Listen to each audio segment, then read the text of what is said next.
What's up, my loves? It's your girl Diamond, and I'm back with an all new episode of Love and Hip Hop Family Reunion. Obviously, you guys, this is a new scenery. I'm on my way to get my son from school, but I have some time before I get him, so I wanted to get this out the way. So, we open up with Brooke. Now, this is Mimi's idea for another event. The women and men are gonna go on their separate corners. Women gonna have a spa day, men gonna have a day out in the sun and in the water. But before that, Brooke wants to check in with Sin and Booby to see how they were doing. So, obviously, it is a little awkward to see Marcus, Brooke, and Booby all being kumbaya buddy buddy with one another because on their season, it was a very interesting triangle between Brooke, Booby, and Marcus. And Booby's owning up to his part on how the relationship, the friendship between him and Brooke, they let it get too far. And he wants to own up to his part by saying, I wish I wouldn't have let it get to that point because I enjoy you and Brooke seeing Brooke happy. I don't want to ruin that. And I love that our kids are, being friends. So I don't want to mess that up. And I want to just let go and move forward. Marcus appreciated that he said that, and maybe if they had met in a different time, they would have been best friends. And I can definitely see that because Marcus and Booby have a very good camaraderie with one another. I know that it came off a little bit like some, oh, you gonna take my woman from me? Because Brooke was, Marcus was Booby was Brooke's friend, and of course, at the same time, Brooke was being petty and trying to make Marcus jealous because they was going through their own issues. But I'm happy they've all come together and realized this isn't worth us ruining our friendship over. So they talk about the bonfire, and Marcus gives Sin camaraderie of holding your own, holding your composure at the bonfire. You know what I'm saying? You didn't let yourself get out of the way. You let yourself be cool, calm, and collected. She said, because I was feeling a little spicy because of the night before between her and Erica, their blow up. And she said, listen, in the day, Sin does not have an issue with Erica. I don't have an issue with Erica. Okay. But when I am around her, there is something there. There's an issue. It's an energy shift. You know what I'm saying? But besides that, the Cisco situation, Brooke is asking, how does she feel about that? She told him it wasn't right for us to have that conversation. And I wasn't prepared to have that conversation. I was not in the mood. And if he was not going to come forward and be honest and explain and apologize for the right reasons, we're not talking, right? So, since we're not going to talk about this tonight, I'm going to walk away. This is Cisco. Why you doing me like this? Why you showing out in front of me? What are you doing? And she's like, what you mean, what am I doing? What are you doing with Booby? Why you showing Booby in front of me? She's like, Booby? And this is when Booby, his face, how am I into this, right? He was like, that's how it started, you know what I'm saying? Because first of all, who are you to ask me about anybody? Who are you? You know what I'm saying? And the energy that he came in, he was the one that was giving that word energy because Cisco is weird, okay? And the shit that he's doing is some dumb shit. Like, really though, like, you serious? So we see Stevie J. He's in his room playing the guitar, and he has all of his instruments. And obviously, Stevie J is still on his producer shit. He has new artists. He has a number one out with a number one. Is it number one album or number one single with Drake right now? I was like, okay, Stevie J, I see you, because of course we're not gonna knock down how Stevie J has great credential. He has great credentials and great producer acclimates under him. He was the hottest producer of the 90s. He worked with Bad Boy Records and everything. Like, that's the one thing that I will never take away from Stevie J is he is talented as hell. But his antics just makes him like, you know what I'm saying? But his music, I will never knock him down for that. Never. So, Peter Guns arrived to his room, because obviously Peter Guns and Stevie J, they go back, way back. They were upcoming in the 90s. They were the hottest of the hottest in the 90s, you know what I'm saying? And he was giving Peter Guns his props on how did you get through Tara, Amina, how did y'all, figure it out? He said, well, it was my mother. My mother told me my kids are going to grow up and they're going to wonder how did I treat their mothers. So that's when I got my shit together. That's what it took, Peter, for your mother to tell you that. I'm pretty sure it wasn't the first time she told you that. Okay. And I'm so fortunate. And Stevie J is in that same situation. He's happy that Jocelyn and Mimi have come together for Bonnie, Bella, and Ava. So he's really good with that. But of course, while that's especially dealing with a mother like Jocelyn, you know what I'm saying? But it's all coming together, it's all going good. But considering that he thought everything was going good when he received the email about coming to his reunion from Jonathan and not from Mimi, he felt like, what's up? I thought we were cool. So well, I gotta figure out maybe it's something deeper than that. But come on, Stevie, come on. Mimi don't want nothing more than for you to be upfront with your daughter. You know how she said in the last episode, don't sell my daughter on rainbows and castles and unicorns. Tell her the real deal. Tell her how you living. Obviously, she knows you living good. Just tell her. Just be honest. Stop telling her living this fantasy life. Just be honest with her. She is getting older and she's gonna know more about how she's growing up, where did she come from. She's gonna learn. You're gonna have those hard conversations as she gets older, you know? And of course, he wants to, come together, figure it out because everything is making sure Ava is good. So the men go out in the water in the jet skis and the paddle boats. And they're trying to have a good time now before it gets all deep and crying and maybe irritable later. Mimi, she has a spa day for the ladies. And of course, you can't have a spa day without some yoni steam. Everybody's going to sit on these pots and get their yonis all nice and clean, refreshed, and detoxifying. Of course, Shekinah always got to complain. Shekinah, you could have just went home. I hate a Debbie Downer. I hate a complainer. But at the same point in time, while you're being a complainer, you're being nosy as hell. Like she just sucks the energy out of a lot of it. You know what I'm saying? And the men, we're back to the men. Like I said, they're having a good time on the paddle boats. Cisco is already giving energy. He doesn't give a shit about being on the water because right now everybody is on his shit list that he has to fix. And the top of his list is Sin and Safari. But he really wants to talk to Safari. Oh my God, Cisco, get over it. So everybody arrives back to the dock, but they're missing Peter. Everybody's looking around. Where's Peter? Where's Peter? Like he's with you. He's not with you. We were racing, but now he's over here. Cisco getting a kick out of it, saying Peter needs his AARP card. He's old. His brain is going out. We don't know where he's at. I'm like, Cisco, you are not that far because all y'all some old heads. All y'all. Like, come on, Cisco. Like, look how skinny you are. Are you getting enough sun? Are you getting enough calcium? Like, come on. But Peter comes back. He was having a good time and just got sucked up in the waves because those currents, I don't do deep waters like that. Because they will suck you. But he's good. He's back. Back to the ladies. They're enjoying this theme experience. Of course, this isn't the typical barbecue and this isn't the typical family reunion that we'll have. Not just barbecue, we boil our cats.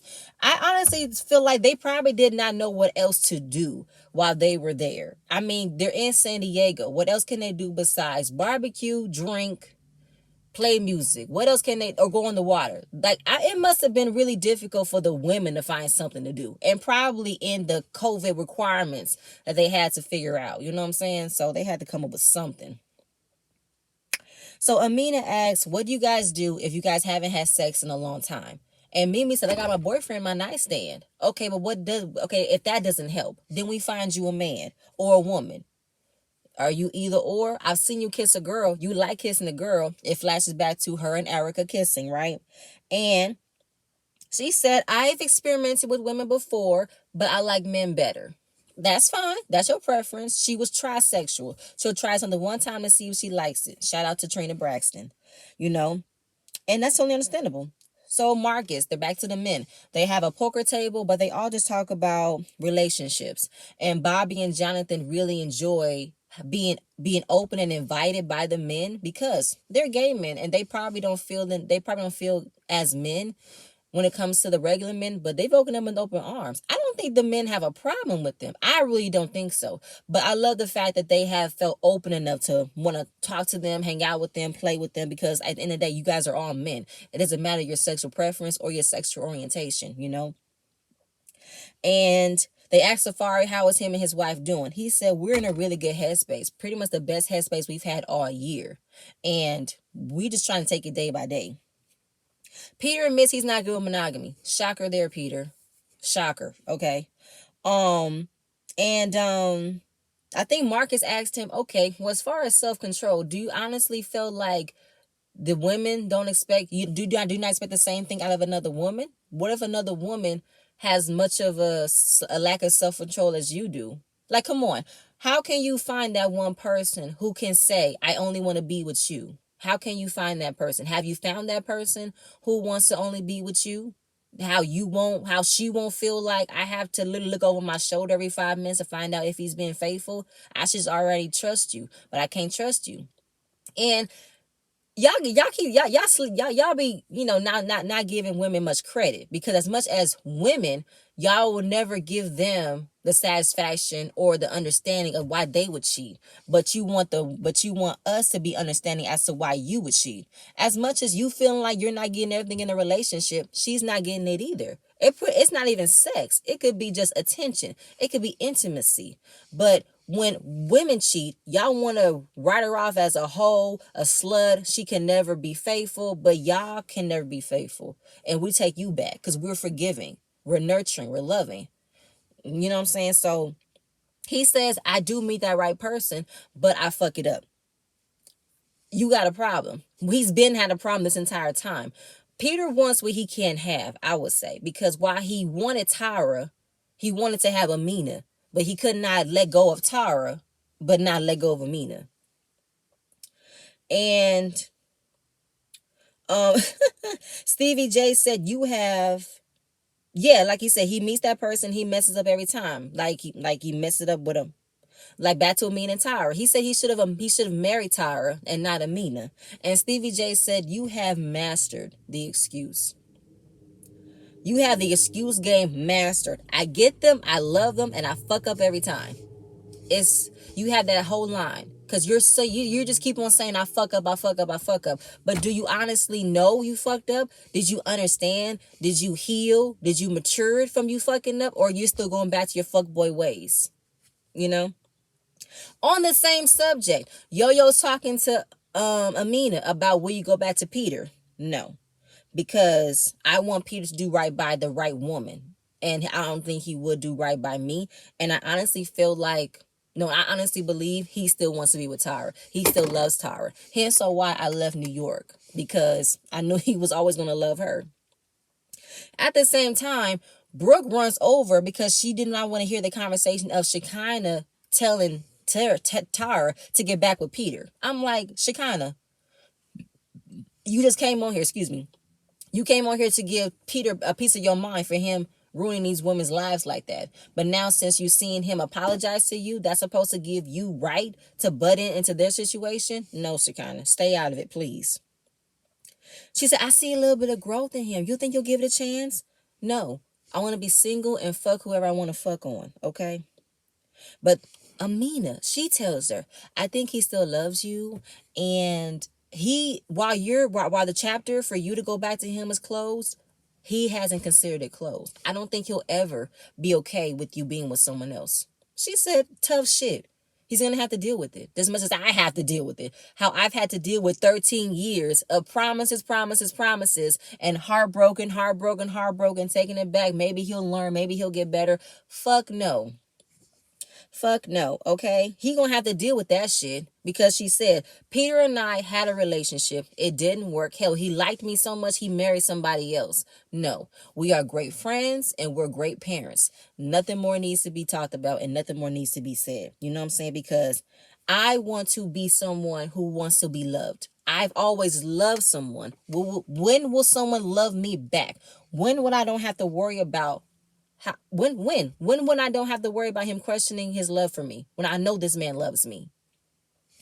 And I have always been something for someone else, but when is someone going to be that person for me? And I'm tired. You know what I'm saying? We always go through the fight of fighting for the relationship, but when are we getting to the healing? When are we getting to the fixing? You know? And right now, I want to be free, single, live my life the way that I want to. And I'm not mad at that, because we're not going to go through that cycle again. No. And I cannot believe Amina, after all these years, still wants to say, after all this time, Tara has been the number one. Amina, you knew that. You knew that, and yet you still tried to not cover it up. You still tried to compete with her by having another kid, by still wanting to be married to him. Hence why it took you 5 years to divorce him. Obviously, the conversation of marriage gets brought up, and Bobby is scared of marriage. But Marcus said you shouldn't be scared unless you're ready. It's like a pop quiz. If a teacher gives you a pop quiz, you be nervous or you be prepared. And Jonathan opens up on his marriage. I think he got married on his first season, but then he got divorced and then he went to someone else. He tried to figure out that relationship, and maybe that relationship could be another shot at getting married, but that didn't work. And he cheated, and he never wants to put someone through that type of hurt again, because that was who I thought I was going to be with, you know? And this is the first time he's opened up about his marriage, because he doesn't like how he felt in the past. And considering he's being around a group of men who is sharing their secrets, sharing their feelings, he felt invited and open enough to talk about it. He felt this was a safe space. This is a brotherhood. And then of course Marcus talks about how cheating, or the lack of restraint in the sexual restraint in our community is being celebrated. There are a lot of men who get a pat on the back of cheating. You know what I'm saying? Well, it was a mistake, but he's working on. Oh, he slipped up. It's fine. Yeah, there are a lot of men who get a pat on the back for cheating on their wives or cheat on their girlfriends, and they don't get as much flack. They don't get as much reprimanding as they should. But if a woman was to cheat, oh, she is a hoe. She's a slut. I said all that before. And we need to address it, because we need to own our mistakes. Because Crisco asks Marcus, have you cheated? I for sure cheated. I cheated when I was married. Like I said, I already said that, Tar. So then, of course, if we're talking about staying in committed relationships, if we can go through COVID, we can stay in committed relationships. And I believe we can survive through the test of time. But now they're getting prepared for the jam session for tonight. Everybody prepares for the jam session. Erica gets a whole lot of notification in her DMs about a woman showing her a flower card that Safari gifted her because she gave him a shot.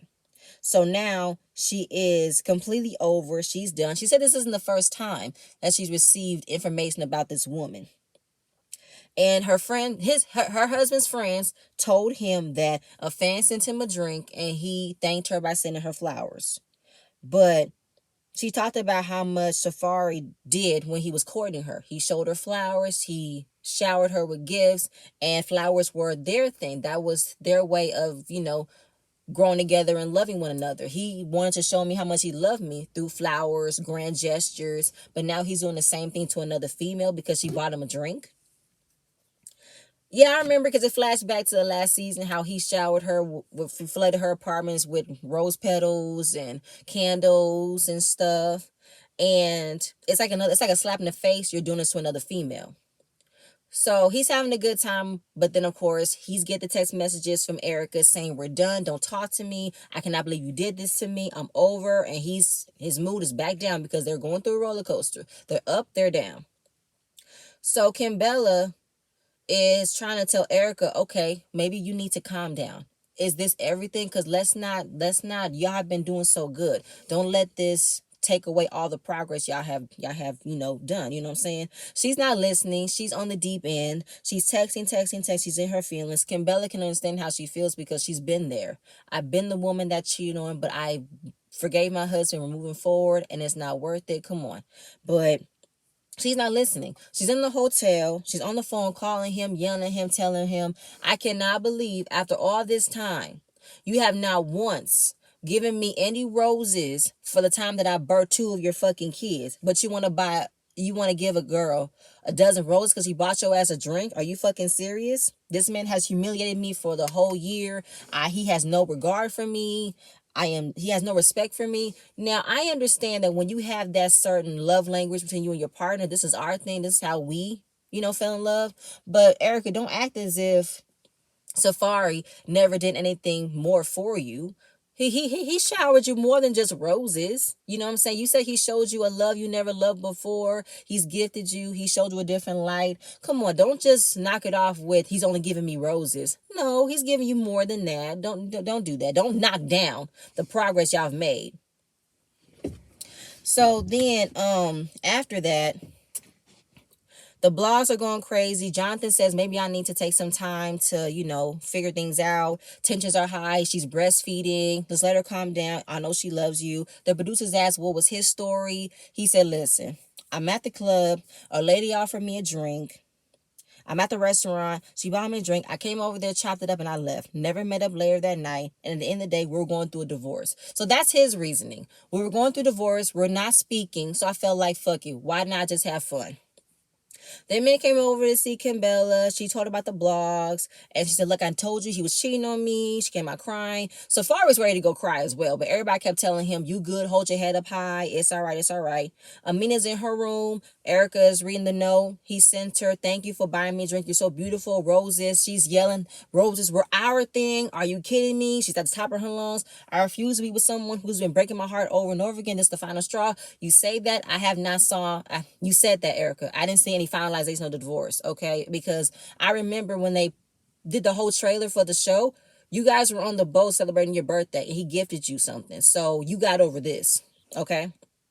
So far as crying, Stevie J understands what he's going through because he's been showcasing his life on TV, all the shit that he's been through, all the people he's hurt, and he just wants to be supportive. And all the things that Safari's been going through is starting to weigh on him. So Erica's still spazzing out because she feels like, how many more times do I need proof that this man does not want to be with me? He does not want to be married to me. He does not care about his family. How many more times? Amina says it took her some time to get over that as well. She would look online, she would see notifications, but her breaking point was when her daughter wiped her tears. She was 1 year old, didn't say much, just wiped her face. And that's when her breaking point was. Nobody can tell when it's Erica's breaking point because there are a lot of things that could have been your breaking point and you have yet to actually take any actual action. You filed, but you filed for him to wake up and say, this is your family. But it has not scared him enough to want to do better because you guys are both going back and forth doing tit for tat. So Mimi comes to the room. She said, I heard all that screaming. What's going on? What's happening? And she said Erica got caught up again. So she tells her the story of a video that's him with another woman at the restaurant. He was at a different table. The girl gets him a drink. He's walking out. He thanks her. She's listening to the story. And she was saying, okay, cool. Okay. Maybe he never realized how much, you guys were going to be working forward when he got here. Of course, before she could finish, she's already hearing the defense of Safari's actions, right? And she said, I'm not trying to defend him. I'm just saying, weren't you guys not in a good space before? And what I'm saying, you guys have made so much progress since then. Maybe this was something that it is not completely, final. Maybe this is something that we need more information. This is the full story. But she says, no, because no. Stop trying to pay me out to be more. Stop trying to make it better for him because nobody's defending me. And I don't want to hear because the whole 5 days you haven't seen me. You're preparing to see your wife that you abandoned for months. And now I see this shit. Oh my God, are you serious? Again, trying to come up with a way to defend his actions. She don't want to listen. I think Mimi's trying to say, well, you guys weren't in a good space before that. And now time has passed. You guys are in a good space. Don't just look at what he did before. Look at what you guys are going through now. And I believe Safari told her what happened, but seeing the information out in the blogs made it seem as if he just told her the shorter version, didn't tell her everything.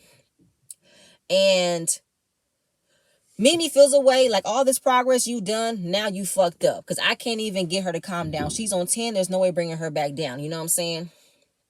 And Erica's tired of everybody defending Safari's actions. And listen. First of all, how do you not know this bitch wasn't gonna come out and wanted clout? This is what she did.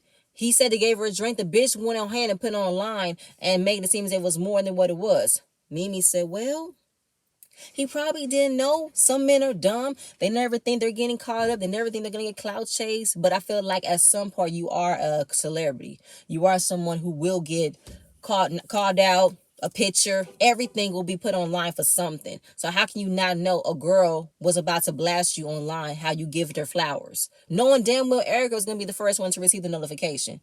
But I feel like, this is something that's been happened before. You said you've had information about her before, but this was the final straw. Meaning you was already acknowledging knowing of her before, right? But why now you want to get this upset? Okay. But either way, you know what I'm saying? Like, I can understand how Erica feel like this is a slap in the face of all the things that we've been through, but the divorce is still on the table, right? You still are in a divorce, so you haven't like fully stopped the proceedings of a divorce, you know? Jam session, everybody sings. Brooke sings amazing. Amina sings amazing. Yo-Yo raps. They're on the one, you know, Stevie J's playing, appears on the drums. Everybody's having a good time. Erica wants to get drunk and not think about this right now because she's done. Here goes Shekinah. Button insurrection has nothing to do with her. She sees the information. She cannot wait to come at Safari. So of course it's a waste of time. Safari wants to say however you guys think it is, it's what it is. Because I'm not dealing with this shit. Everyone wants to come in here on the blogs. How do you know if it's true? You being a fool, taking a date. Who said I was on a date? Did you say that? Who said that? Who's adding stuff? I was not on a date, okay? So everybody's trying to get an answer from him, and it's annoying because he really don't talk about this. He don't. And Erica says, I'm done. After this, I'm filing. I'm completing the divorce because he's not going to own up to anything. And he said, I was there with 12 people. I knew someone on the way out. I sat there for 5 minutes and left. Nothing happened. And of course, Bobby was like, I got your back, but this is fucked up because there are receipts. She says, I'm handling the divorce. I got that part. And there's a video. So Camilla wants him to take accountability. Are you going to take accountability? He said, I don't know. At this point, he's done with this conversation, you know? And because we're going through divorce. That's his defense. Now, at the same point in time, Safari, you were crying to Erica saying how you want this to be, you want your family back, but yet you got this shit and you don't want to completely explain yourself. Both of y'all are irritating me. Cisco, of all people, wants to steal Safari and have a stupid ass conversation about how he did not show for his aunt's birthday. It's annoying as hell. Read the fucking room, Cisco. This is not the right time. Okay? And he say, what's up? I don't read the blogs, but I don't want to, talk about this right here. But there are rules to an occasion. You're supposed to, abide by the rules of showing up. He said, at the end of the day, I should have told you none of your fucking business as to why I came. For real? For real. Because at the end of the day, I don't give a shit. That's how I feel. And of course, Rich and Peter realize this is not the right conversation. Every time when something's going good or something bad, do you not see the situation, Cisco? Everybody's on 10 with the information they found out about Erica and Safari. And you want to have a conversation. Wrong time and you're drunk. No, no, no, no, no. See, his timing is not the best. He feels like, listen, in the day, you're embarrassed because everybody was coming at you as to why I didn't come. That's on you. Because at the end of the day, I don't give a fuck. I don't give a shit. That's how I feel straight up. So I don't like how people want to come and check me. Everybody else is already trying to check me for here. And you trying to check me for this. I don't know you. I know you, but I don't know you. And you feel like you can come and check me. That's not going to work because you ain't going to check me. Okay? So he says, so am I reading this correctly? No, you're not reading shit because I'm saying it. I don't give a fuck. That's it. Okay? And of course, Safari, you making me tight right now, all right? Because I don't want to deal with this. I'm done with this. So he walks away, he turns back around. Rich is trying to escort him out. Peter's trying to, stop Cisco. Safari goes back, throws his glasses at him, and says, what you want to do? What you want to do, okay? What you want to do? Because this is some bullshit, and that was the end of the episode. Because it was bullshit. Because why would you want to talk about this now? This is stupid. This is completely stupid. I cannot believe you want to do this shit right now, okay? Y'all, that's it. That's all I have. I really want to know because this is some bullshit between Erica and Safari. So, Erica, if you're really done with this man, then be done with him. Safari, you don't want to be in a committed relationship. Monogamy is not your forte, okay? That's it, y'all. That's all I got. Please stay tuned for my next video, and I'm going to see you guys later. Bye.